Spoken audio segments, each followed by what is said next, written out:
Welcome, viewers and listeners, to the Thinking Fans Premier League podcast. We get together each week with our besties, who are current pro players, real coaches, academics, and stat heads. Today, I'm joined by soccer analyst Harshal Patel. I'm host Chris Mumford. Bella ciao. We're sponsored by the Premier League Guide, a gift for those mad about football, Moneyball for soccer, opposition analysis plus eye candy. The current update is available at www.thinkingfanmedia.com and on Amazon. During Matchday 16, dare I say, there is parity in the Premier League. Only 7 points separate first and 10th place, with games in hand everywhere. We're going to recap some of the surprises and some of the pedestrian wins. Harshal, why don't we go ahead and get started with Everton and West Ham played against each other.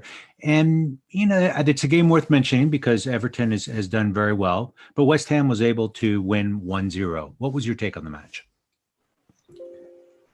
It was just, as you said, it was pedestrian in the sense that West Ham scored late at the end through Thomas Souček and got the 3 points. But I thought they actually did a really good job in blunting the Everton attack. Everton really didn't have too many scoring opportunities. They were mostly funneled out wide because West Ham were, again, extremely compact and they sort of shut down anything that came in the center. And even if Everton sent in crosses, we have seen Dominic Calvert-Lewin do really well in the air, and he is a very good header of the ball, but he wasn't really able to get much much change out of the West Ham centre backs. And it's just another, I think it's impressive in the sense for me because West Ham look completely different to what they looked like last season, where they were relegation candidates. They just got saved towards the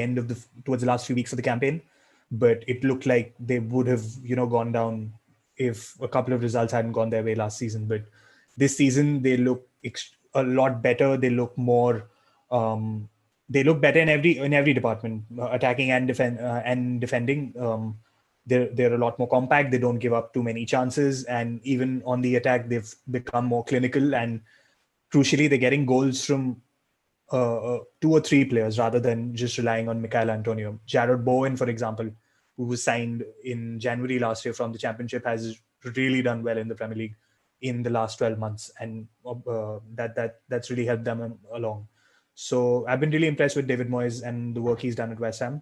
Everton, it's a blip, but then again, we've been seeing this with Everton, and we've spoken about it earlier on the podcast as well, where they've not been able to put together a sort of, a long run or a decent run of results. It's always, at least this season, it's been they'll pick up a win or 2 wins and then they'll drop points, or they'll lose a couple of games and then they'll come back and win a game. So it's been a bit topsy-turvy, but still they're still in a good place in the table. They're 7th, but given, as you said earlier, that it's such a small gap to the top, they're just 4 points off the top of the table, and they have a game in hand on Liverpool. So it was pretty decent in that sense. I think my sense is that Everton at 7th is probably where they belong, and West Ham is at 10th, and that's probably where they belong as well. Speaking of where they belong, Aston Villa, the I think I can team, did play against Man United, and Man United were able to end up on top 2-1. Let's break down that game. The result was probably what all of us expected, I guess. A United win. And I think, if I remember correctly, I think I got the scoreline correct as well. If we go back to last week's predictions, I think I went for a 2-1 win. But yeah, if you sort of look back at the game, I think Villa gave a good account of themselves. They did create chances. They did put United's backline under pressure. And Solskjaer will be extremely pleased by the fact that United came through that test and that they were able to get the 3 points at the end. Eric Bailly played, I think, his 4th game in a row now, because Victor Lindelof has been managing a back problem for almost a year, and he hasn't been playing now for the last 3 or 4 games. So it was a partnership of Bailly and Maguire. And what Eric Bailly brings to the United backline is the fact that he's a lot faster than both Lindelof and Maguire, so United can actually play a higher line with the knowledge that BRI can probably get back if opposition attackers go through. And at the same time, he is a lot more aggressive, and he is also a lot more sort of ambitious in his passing. So that does give United a sort of different dynamic at the back, both defensively and offensively. And we saw that in terms of his defending as well, when there was a last-ditch block that he pulled off on Keenan Davis' shot to keep the 3 points for United. From an attacking sense, I thought United, again, created chances, maybe didn't take a couple of them, but then eventually did get the goals, to get them the win through Rashford and a Bruno Fernandes penalty. So a good result for United, given that, and that one that keeps them in touch with Liverpool at the top of the table. And we'll see where it goes from here. I'm still not convinced that United are title contenders because it's only 16 games.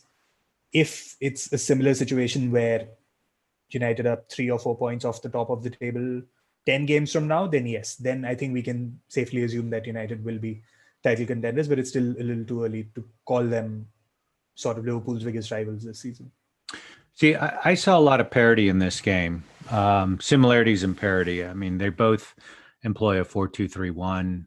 As far as XG, Man United was at 2.37 and Aston Villa was at 2.2. In terms of shots on target, Man United had 17 versus Aston Villa's 15. The difference maker was Man United had 9 shots on target compared to Aston Villa's 5.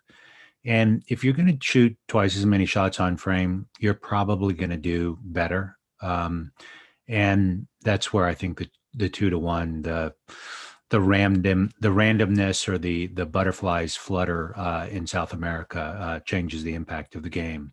Because from a possession perspective, Aston Villa edged out. It's a 52%. And I get the fact that Aston Villa likes possession and Man United's more comfortable with backing off and giving the ball up for counterstrikes. But I just wonder, I imagine if these guys played 10 times, I think that it could go 5-5 or 6-4 Man United. I just think there's a lot more parity there. Of course, that means Aston Villa is now 8th in the table, and Man United is in second, tied for first in terms of points. So it's going to be interesting to see. Aston Villa is going to have some interesting matches that are going to be coming up. They're going to play Liverpool in the FA Cup this weekend. Be interesting to see which players are on the pitch for that. And they've got to play Tottenham, Everton, and Man City. So it's going to be real a time for Aston Villa for us to kind of figure out I think I can too. I know I can. So we'll kind of see where they go. So as far as moving on to the next match, this was billed as kind of the battle of the tacticians, Tottenham and Leeds, Mo versus Bielsa, and Tottenham won fairly easily 3-0. Harshal, what was your take on that match? Yeah, it was billed as sort of the clash of the two extremes, where, I mean, not two extremes in the sense that both of the managers, Bielsa and Mourinho, are guys who stick to their guns and will play their style no matter what. So they're pretty similar in that sense, but it's just that their styles of football are almost diametrically opposite. But yeah, as you said, Spurs were actually pretty comfortable winners. Leeds were their usual high energy selves, and they did cause Spurs some problems, but they didn't really create too many clear-cut chances. And I thought Spurs did really well in terms of getting behind the Leeds backline and creating they killed off the game early, basically, with the penalty, obviously, but also the Son's goal, which I thought was a beautiful pass by Harry Kane out from the right. And that's now 36 times that in the Premier League that Harry Kane or Son Heung-min have assisted each other, which is the second highest in the Premier League. And I think it's only behind Frank Lampard and Didier Drogba as a partnership, who are on 39. So I think they'll probably clear that this season. But that also shows you how important, obviously, both of these players have been to Spurs. And there is an argument to be made that if one or both of them miss games through injury, suspension, any other reason that Spurs might not be able to keep up, in terms of getting results. But I think that's the case for a lot of teams, if they lose a couple of crucial players. But yeah, I thought another thing to mention here is that Illan Meslier makes 2 errors here which lead to goals. The first one being the pass, which sort of was intercepted, and then Alioski brings down, I think it was, I can't remember who the player was, but he brought down the Spurs player for the penalty. And then Spurs' third goal, which I think should have been an easy save, but he lets it go over the line. I mean, there's been a bit of stick for him on social media, but he's 20. He's the youngest goalkeeper in the Premier League, probably in all the top 5 European leagues. So let's cut him some slack. And the fact that he's playing at such a high level and that he is still pulling off saves week on week and is absolutely excellent with the ball at his feet as well is a great sign for the future. And I mean, you just need to look at Hugo Lloris, a fellow countryman, who also started his career very young. I think he became number 1 for his club at the age of 19, and he's still around at the age of 35, 38 or so. So yeah. Not 38, 35 or so. So if Meslier can have anything like that consistency, I think it'll be great. Yeah, I mean, I'm inclined to agree with you on most accounts. We expected Leeds to dominate possession. They did, 63%. Your point is spot on. Tottenham had a XG of 3.29 versus Leeds of 0.99. So clearly Tottenham created the legit scoring opportunities. 35 goal shots in the game. And Leeds is like the fun buddy you want to take to the party, because wherever he is, that's where the party is. Now, interestingly, Tottenham had 7 shots on goal versus Leeds 4. And, as far as the goals go, keep in mind that Leeds were missing 3 of their center backs, right? So that was about as makeshift as a back line as possible. And I guess Meslier had approximately 30 passes. And if you're going to play that style, you have to be willing to accept the benefits and the costs of doing that. And clearly, giving up the ball in your own defensive third through a bad pass is going to cause all sorts of havoc. The penalty, in my mind, is probably a penalty, but unfortunate because I don't think it had to happen. I think that Alioski you have to trust your keeper and your defenders in those situations, even if you're caught out of position like that. The Meslier, the third goal, I think it's debatable. You think that's what a keeper could save, but that was an awfully hard situation to be put into. And I think that any criticism of the keeper is a bit naive. I think that just as Leeds will continue to lose the ball more than not in their defensive third or in their defensive half, you have to accept the risk and the reward for those elements. But I think Leeds are, as I've said before, they're losing against the teams that are above them. They're pretty even with those around them, and they're winning against those below. Tottenham, on the other hand, I worry to exactly what your point. I just think that when, not if, but when Son, Kane, or both are out, who's driving the ship? And I think that's a big concern, and I don't know how you fix that problem with the talent that you have. And I don't think they have any money to go out in the transfer window, and I wouldn't even know who to buy. Maybe Giroud. So as we move on to the Crystal Palace, Sheffield United 2-0, Crystal Palace, fairly straightforward. The interesting game was the Brighton Wolves game, where the Wolves scored an uncharacteristic 3 goals in the first half, and quite candidly, I thought it was done and dusted, and went to work on my to-do list that my wife has for me on the weekend. And I come back and all of a sudden it's 3-3. What happened there, Harshal? I think it's I wouldn't say it's a game that showed you what both these teams are about, but Wolves, for example, they obviously have lost Raul Jimenez and probably for the rest of the season. So they've had to play without a focal point in attack. They're having to play an 18-year-old in Fabio Silva, who was clearly not. I mean, he was bought this year for a lot of money, but the plan was to blood him in slowly into the Premier League, whereas now he's having to sort of start up front in the Premier League at such a young age. And Nuno actually moved to a back four.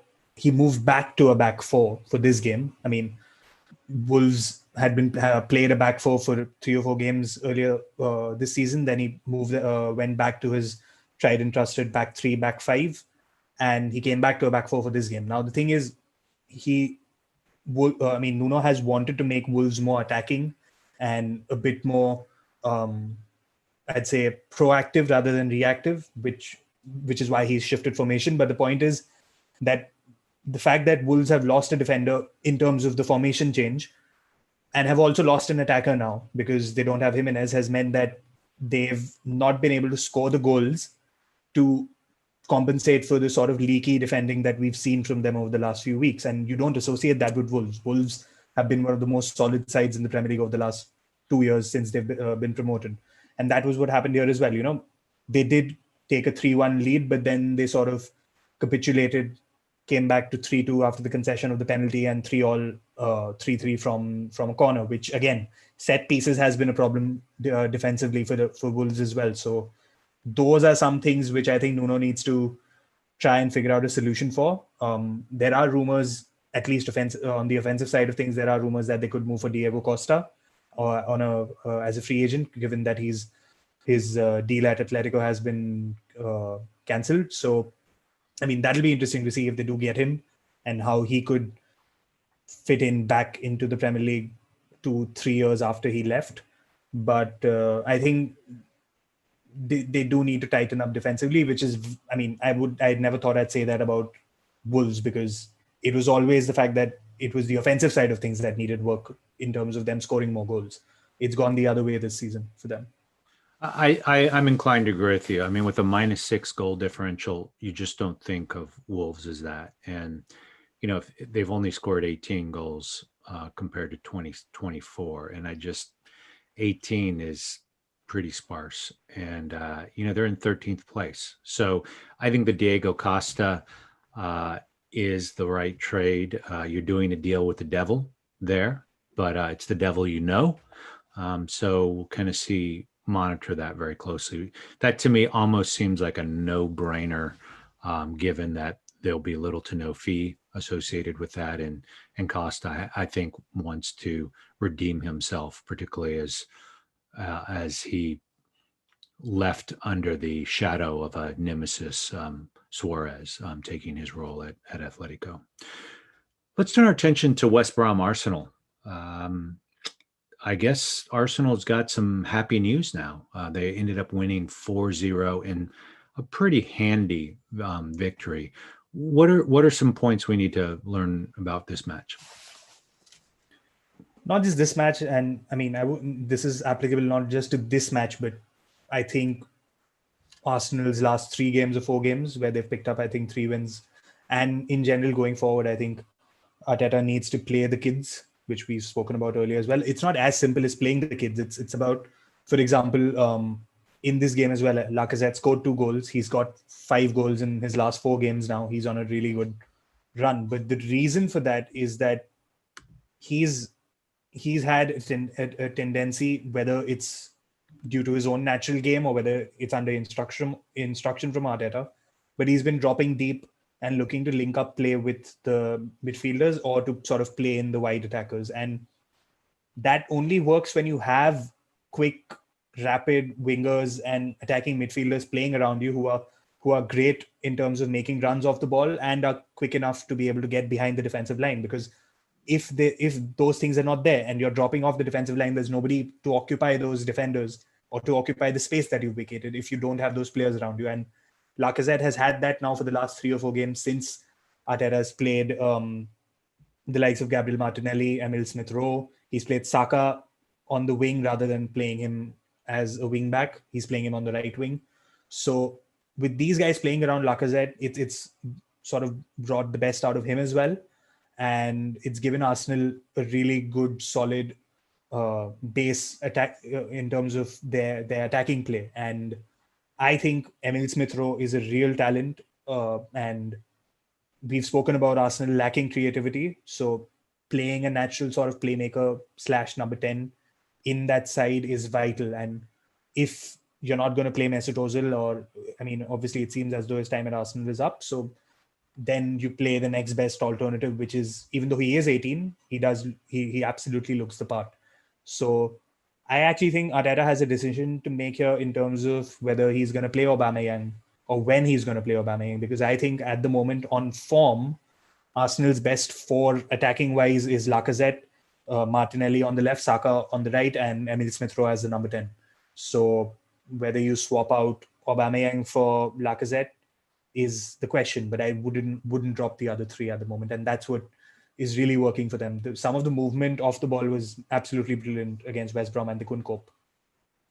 Yeah, I mean, I think Lacazette, there are not many things that Lacazette does better than Aubameyang, but I do think that post-up play and being the target, I just think Lacazette is better at that. I'm wondering if we're starting to see a trend. I mean, Kane is coming deeper. De Bruyne is coming deeper. You have all these, formerly great strikers. They're coming back and playing more of a playmaker role, as it seems like there is a trend for faster and faster wingers. Is this a old trend that has become new again, or is this the new trend in terms of players coming back with speedy wingers?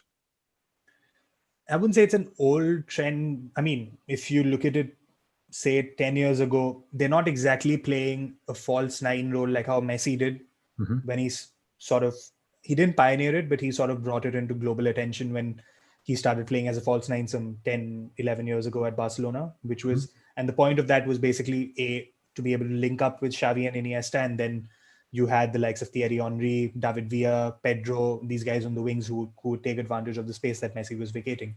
It's a similar concept that the likes of Lacazette, Kevin De Bruyne, the way he was used against Chelsea by City,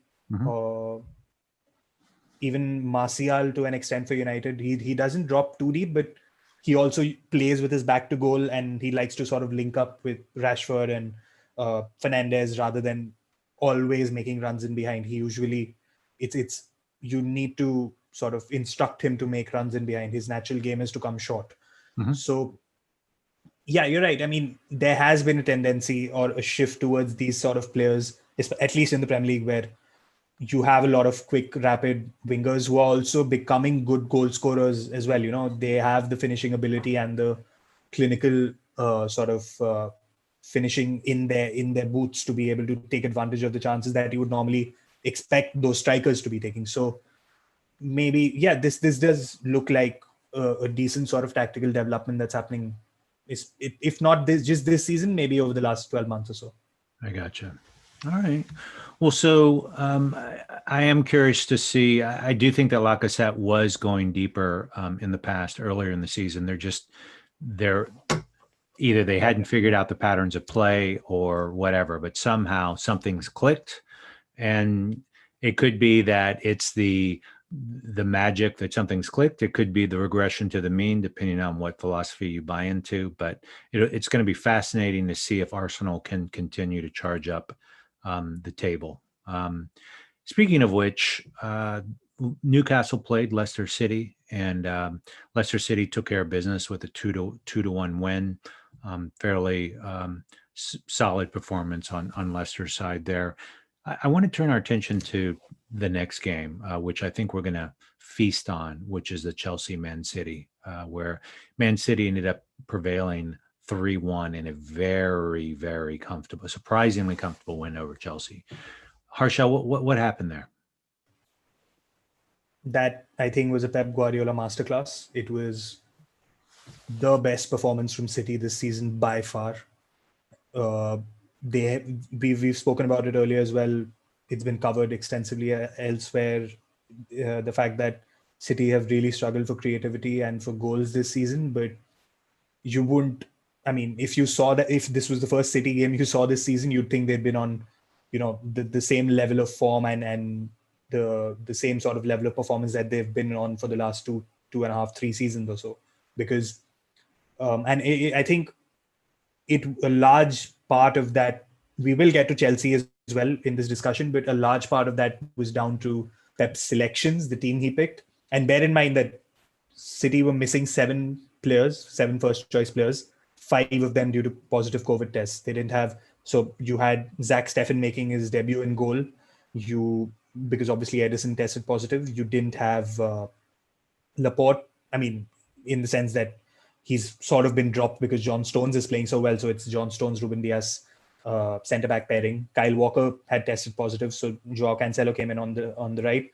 Alexander Zinchenko made his first Premier League start of the season at left back. I mean, he was supposed to have left the club in the summer, but it didn't work out. So he made his first start at left back, or I mean, not in any sort in the Premier League this season. And I thought the way Pep used, so I have been crying out for Pep to use natural wingers, which is basically using wingers on their natural side, in the sense that if it's a right-footed player, play him on the right, left-footed player, play him on the left. And that's what Pep did with Foden on the left and Sterling on the right. And the fact that those two players were providing the width for City meant that there was space for De Bruyne, for Bernardo Silva, for even Gundogan and Rodri when they went forward. Because you saw that for the second goal, for example, when Foden scored, he held the width on the left-hand side right until sort of De Bruyne was ready to make that final pass, which is when he came inside. So as a result, the Azpilicueta, who was obviously Chelsea's right back on the day, was forced to stay wide. And then obviously that did open up the gap between him and Zuma for Foden to then dart into. So I thought De Bruyne had an absolutely brilliant game. Joao Cancelo has, for me, he's been one of City's best players this season. He's played at left back and at right back, but the way Pep has used him, he comes into midfield when City have the ball, and he almost plays as a central midfielder. And he obviously defensively he's done well this season, but it's his creative side which I've been really impressed with, because the last 4 or 5 games, it's along with De Bruyne, it's actually been Cancelo who's been their biggest creative threat. And we saw that in this game as well, where he, in the first few moments of the game, he played a really good pass for De Bruyne, who went through on goal, but then couldn't. I mean, his shot was off target. You'd have expected him to score from there. But from a City point of view, it was their best performance of the season. They have been solid defensively, which has been an issue for them, say, over the last, I'd say, year or so, where they were giving up counter-attacking opportunities and conceding goals, but they've looked like they've tightened that up. And now I would hope that Pep would stick with this lineup, or at least this sort of profile where you've got natural wingers providing width, and then maybe De Bruyne as the false 9 or Bernardo Silva as a false 9, and which gives them the space to play, and that then you have Foden and Sterling being able to make those runs outside. Harshal, I'm generally inclined to agree with you, though I would probably prefer Ederson back over my countryman Zach Steffen. Still, I think Steffen is going to make a great starting keeper at some point, but Ederson is still world class. You know, what I'm really struck by is, from a defensive perspective, if you look at defensive actions per 90, Man City has no one near the top 20 in terms of defenders. And I guess my takeaway on that is that it's not that they're bad defenders. It's just that we're not capturing how well they are in positional play. And frankly, we're not capturing how well the pressure from the midfielders and the forwards are. But what I am struck by is this last match in particular, seeing Diaz and Stones work together. I just felt that Stones had the confidence if he needed to move up, if he needed to initiate some play. He felt that he had someone there back that had his back. And I just thought that was really interesting to see. So I guess that I'm interested in that Man City doesn't, at least from general metrics or analytics, they're not real striking. Obviously, from a forward perspective, Mahrez, De Bruyne, or Foden, they're all in the top 20, right? And that's those are. It was fabulous to watch. It was so entertaining, and I know Foden's only 20, but wow, it seems like he's ready to go. So that's going to have some interesting implications on Mahrez going forward. But it's a great problem to have. And Pep, like Lampard, I wonder if he is reevaluating who his best 11 is. Help us unpack what happened over on the Chelsea side. Yeah, before that, just a quick note on the fact that on the defensive stats that you pointed out. So I think a major reason for that is the fact that City usually will dominate the ball 9.5, 10 times out of 10, right? So defensive stats, the problem with using defensive stats in general in analysis, in football analysis, is the fact that teams which have high possession will not normally feature highly on defensive stats, because if you have 60-65% of the ball, your defenders don't have the opportunity to make those tackles and interceptions and blocks and all of those, which would put you in those, in the top rankings for those metrics. So I think the fact that they're not in the top 20 is a reflection of the fact that City usually don't need to do too much defensive work as compared to a West Brom or even a Leeds, for example. Sure. So that's basically, I think, the reasoning behind that. But yeah, they've still been very, very solid. I mean, they have the lowest XGA. City have the lowest XGA of any team in the league this season, and they've only conceded 13 goals, which is also the lowest in the league. So as I said earlier, the defensive side of things has been tightened up, and now we can see that attacking side come through.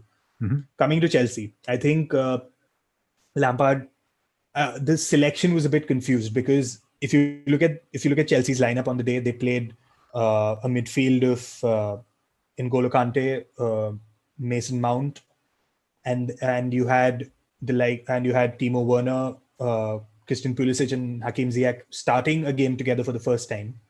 The problem here is that all of these players are much more suited to a counter-attacking game, a transition-based game, than a possession-based game, which I thought. So when I saw the lineup, I thought that that's what Chelsea were going to do, that they were going to sit back and then counter-attack through these players. But instead, Chelsea sort of, went in really aggressive in terms of the press.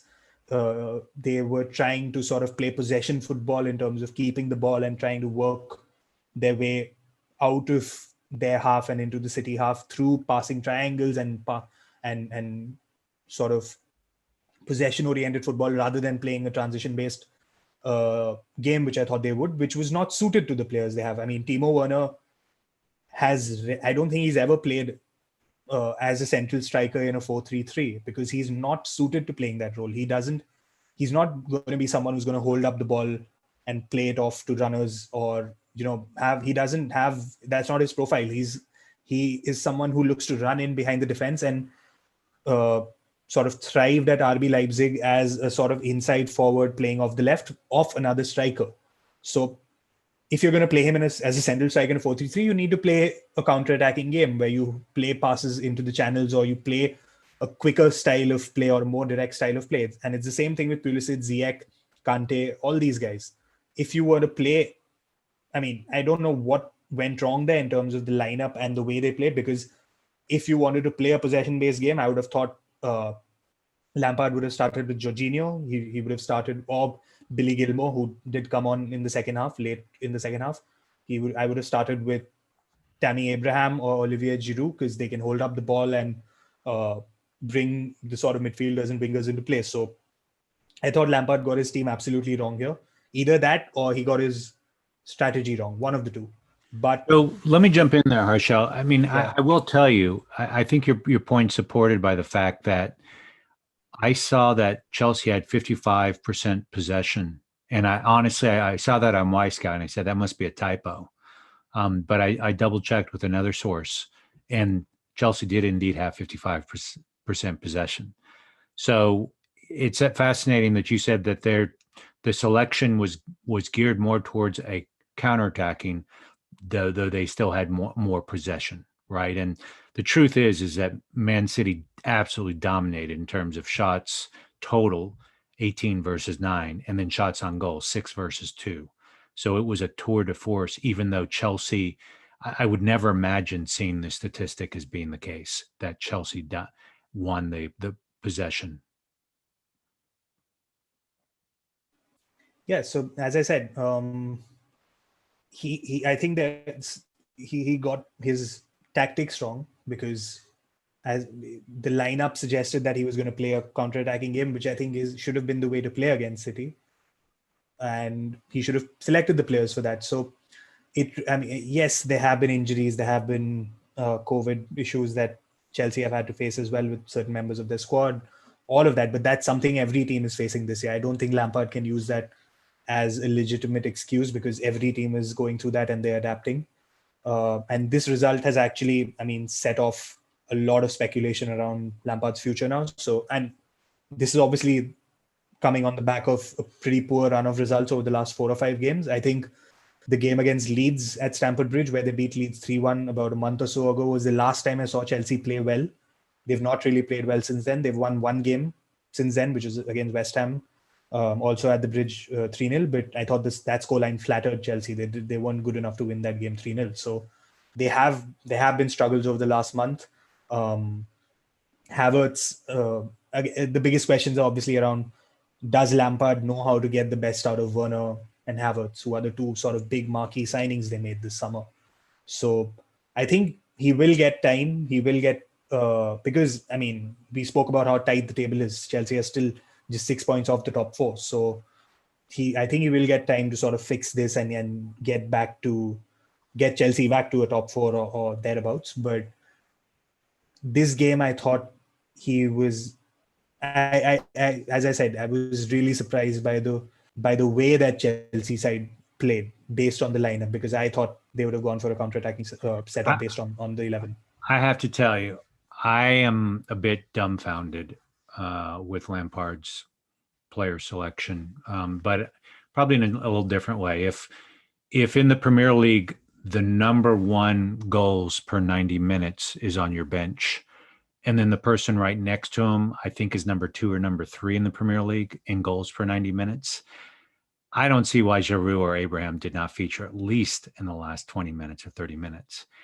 And I just don't get, when you're playing a super high level team like Man City, you want to have grown-ups in there, right? Yes, Werner and others, they're coming in from Bundesliga, and Bundesliga is awesome, but it's not the Premier League. And I just feel like you're sticking with your guy probably a bit too long, where it's detrimental from a confidence perspective, because confidence management is everything at this level. And I feel like that way has been lost. And I feel like you've left your 2 best guns on the shelf there. And that to me, I feel like is unforgivable. There's all this talk about Lampard being pressured out. I don't see that happening. From a reason perspective, I don't think it makes any sense at all. When you bought Lampard, you brought him in, you knew what you were going to get. You were going to get an experienced coach who's also a legend. And if the fans are turning on him now, then, it's just, that's on them. I just feel like, and if ownership turns on him, then I don't know what to say. I mean, they should have picked Allegri, or they should have picked Poch, who was available until a week ago. So, I think there are going to be these bumbles, and you have to buy into Lampard's long-term prospect. I see the same stats. I feel that, I think that Chelsea was up 4 points this last season, and they were playing the youth. And I think the fans were all behind that. And now we've got, it seems like Chelsea has bought the best players out there, as opposed to the best players for the system that they want to play. And I think we're seeing the consequences of that. So let's turn our attention to the last game, which happened on Monday, and that was Liverpool-Southampton. Southampton has been of some very strong form. One wonders, how is their after a 9-0 defeat to Leicester, really, are these guys for real? And the Liverpool game, I think, maybe gave you some insights to that. What did you get out of that match? I mean, when I saw the team sheet, I thought this was going to be a bit of a bonkers game because Liverpool didn't start with any centre backs. You had Fabinho and Jordan Henderson dropped in at centre back by Klopp, and he started with Thiago off for the first time since the Merseyside derby when he went off with a knee injury, and Alex Oxlade-Chamberlain came back from injury as well. So it was midfield of Thiago, Wijnaldum, and Alex Oxlade-Chamberlain. So I thought that, I mean, Liverpool were going to sort of take the game to Southampton in terms of pressing, high energy, because that midfield is that was a bit of energy that came into the side with Oxlade-Chamberlain and obviously with Wijnaldum already there. Southampton, to be honest, they had quite a few players missing. They've had quite a few players. Alex McCarthy, the goalkeeper, had tested positive. So Fraser Foster played his first game since, I think, February 2019 or 2020. I'm not sure, but in basically a long time. Yannick Vestergaard is out injured, so it's the defense has been Jack Stephens and Jan Bednarek. You saw a lot of young players having to come in and as substitutes because the likes of Theo Walcott went off with an injury late on in the game. So Jan Valery, who's a 19-year-old fullback, came on to play. Ibrahima Diallo, who was signed only in the summer, was playing alongside James Ward-Prowse because Oriol Romeu was not available. So Southampton are actually a team who barely have any depth outside the sort of established 12 or 15 odd players. It's all youngsters there. And Hasenhüttl actually said in the post-match press conference that it seemed as though I brought the entire academy with me today to be on the bench because I don't have anybody else.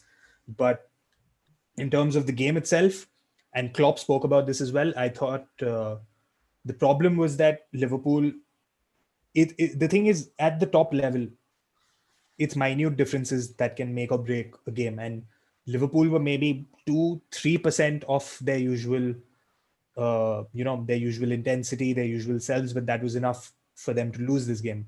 Alexander-Arnold, that was obviously didn't have a good game at all. And people would have seen the stat that's doing the rounds which is that he lost the ball 38 times in the game, which is the highest in the league so far for any player. And he was obviously taken off as well. James Milner came on and played at right back. So in terms of tactics, I thought our selection, the thing is, Liverpool have actually not really suffered that much since Van Dijk got injured. They've played 12 games since then. They've only conceded 8 goals since Virgil van Dijk got injured in that Merseyside derby. Where it has caused the problem actually is in their build-up and attack. So because they don't have Joe Gomez and Van Dijk, and even Joel Matip, who was injured, came back and got injured again, they don't have their first choice centre halves.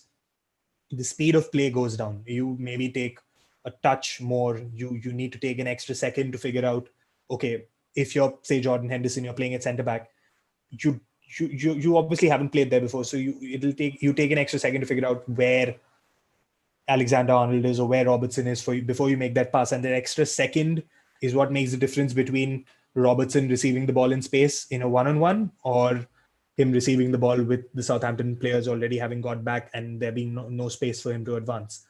So it's those small things which I think are causing a problem for Liverpool now, because it's not just this game. They've picked up 2 points from the last 3 games, including this one. So these things are these small issues which arise due to you not having your first choice players or you having to play players in unfamiliar positions.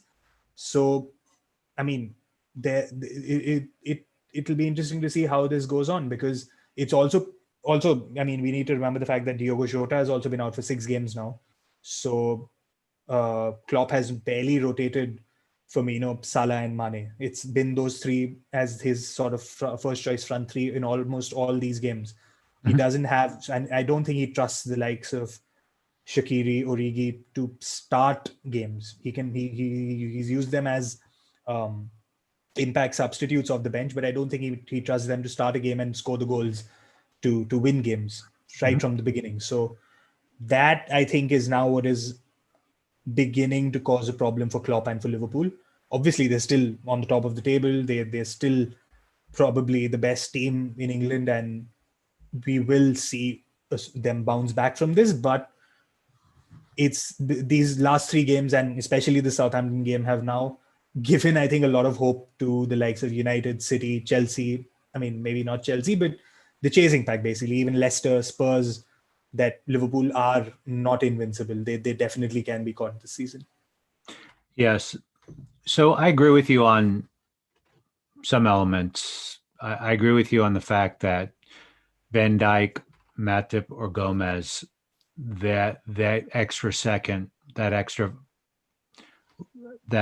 pass, that particularly the long diagonals to the wingers, to the Salahs or the Manes, just aren't happening.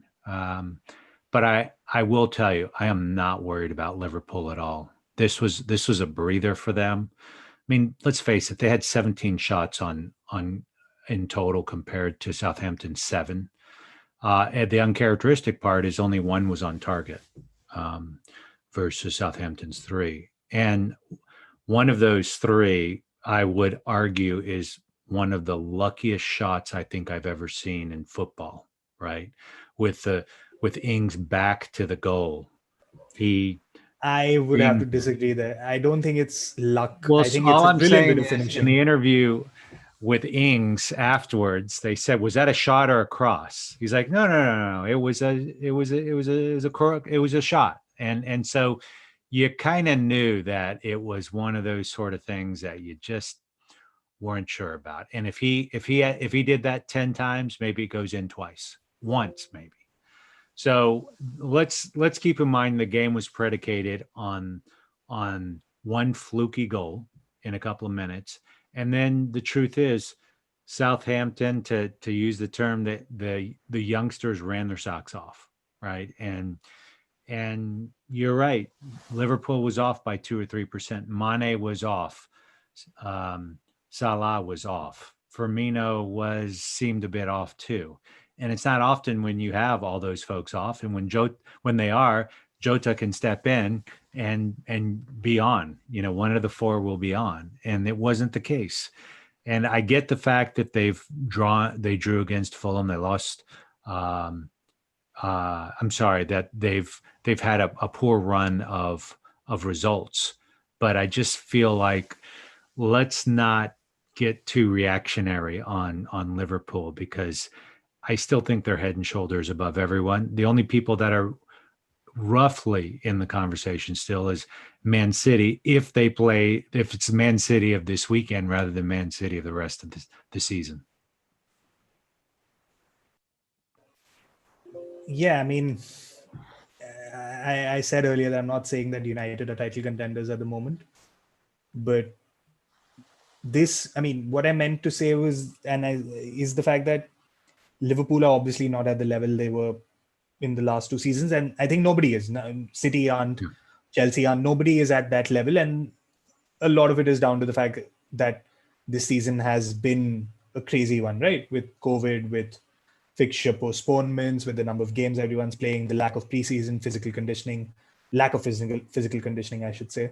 So we've said earlier as well, this is going to be an unpredictable season. It's going to be a messy season. It's going to be one where an unfancied team or a sort of outsider does have a chance to win the title or finish in the top 4 or finish in a Europa League spot, which they may not have done otherwise. So, which is why I say that if United are still in the conversation with, 13 games, 15 games to go, then you can probably think of them being able to pull it off. Even a Leicester, for example.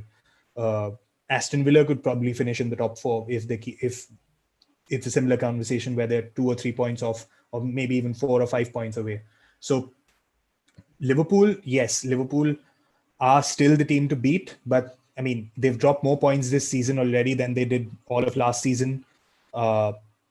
And even though this was only their second loss of the campaign, the fact still is, that they drew against West Brom, they drew against Newcastle, and now they've lost to Southampton. So they've dropped points against teams you would normally expect them to beat comfortably. Even though, yes, in previous years under Klopp, they have had their issues against these sort of teams, not Southampton, but say a Newcastle or a West Brom who sit back and defend. But they've normally been able to sort of get past them, but they're not doing so this season. So it'd be interesting to see how what sort of a response Klopp is able to get because of these sort of last 3 games where they've only picked up 2 points. They play Aston Villa in the FA Cup on the weekend, where I think everybody is going to be rested. I think it'll probably be an under-23 team or something like that Klopp sends out. And then because of the fact that then next Sunday or the coming Sunday after that is United's visit to Anfield on the 17th of January. So that game, I think, is going to be huge in terms of both showing us Liverpool's response to this and telling us whether United are genuine contenders. Right. Well, it will be interesting to see. I mean, I'm going to stand fast. I think Liverpool is still strong favorites. What I will say is La Liga is pretty much has 2 teams that are in contention. Serie A, and again, it's still early. Again, 2 teams in contention. Ligue 1 has 4 within 6 points of each other, and the Premier League has 10. So it's pretty fascinating to see that. I will say that I was ambivalent about a Super League being created because I thought one has already been created. But the truth is, if you look at the leaderboards for this season for the Premier League, maybe there's hope for some parity. And I think that's great from a viewership perspective. That's great from a league perspective. And, we'll see where things go. So let's spend just a few minutes. We can't help but take a look at a Manchester Darby of sorts, namely the EFL Cup or the Carabao Cup. How do you see that matchup going, Harshal? I'll be honest. After the Chelsea City game, it does seem like it's going to be a lot trickier than I thought it would be.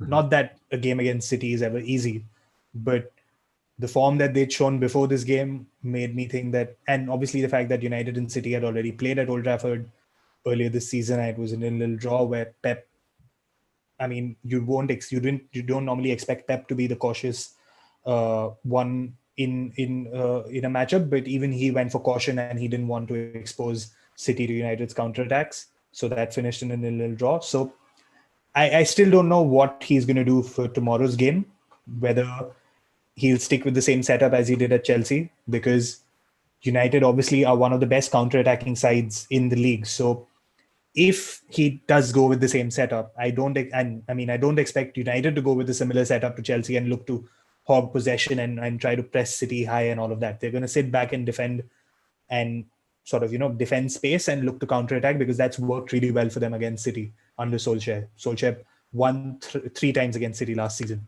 So using that same sort of setup. So if that is the way that United set up and City set up the way they did against Chelsea, I think it'll be a great game, because both teams will create chances. City will create chances just because of the way their movement will be and the way that just the way we saw them break down Chelsea's defense. They can do a similar job in United, but United are much better at counter-attacking. So then I expect them to be able to take advantage of that space. So it could be an entertaining game, or it could be another sort of 0-0 or a really close game where one goal makes the difference, because this is a one-legged tie. Carabao Cup ties are usually 2 legs. The Carabao Cup semi-finals are usually 2 legs, but because of COVID, it is a one-leg tie. So the winner goes straight to Wembley for the final. So maybe one of the 2 managers might let go of the handbrake a little bit and be like, you know what, if we get the goal, we're in a final. And I hope that is the case, because that will mean that we see an entertaining game. But for sure, after having seen the way Chelsea were dismantled by City, it could be a difficult one for United if they keep the same setup and a similar lineup. Yeah, I'm inclined to agree with you. I don't know if I have a clean read on this game here for all the reasons you've said. I'm probably going to go with a 1-1 draw, even though I I think almost with equal probability it could be a 3-1 or 3-0 Man City win. So I'm still not convinced that the Man City we saw this weekend is the Man City going forward. And there's something to Man United. I don't know if they should be tied for first, but they're they're showing some mettle, and we'll kind of see where things go. So I don't. I think 1-1's probably going to be where it is, just because these really strong teams have a great way of canceling themselves out. So why don't we leave it there? We are sponsored by the Premier League Guide, a fabulous gift for those mad about football, Moneyball for football. It's opposition analysis plus eye candy. The current update is available at www.thinkingfan.com and on Amazon. For now, join us for that next Football Fans podcast. Bella ciao, ciao ciao.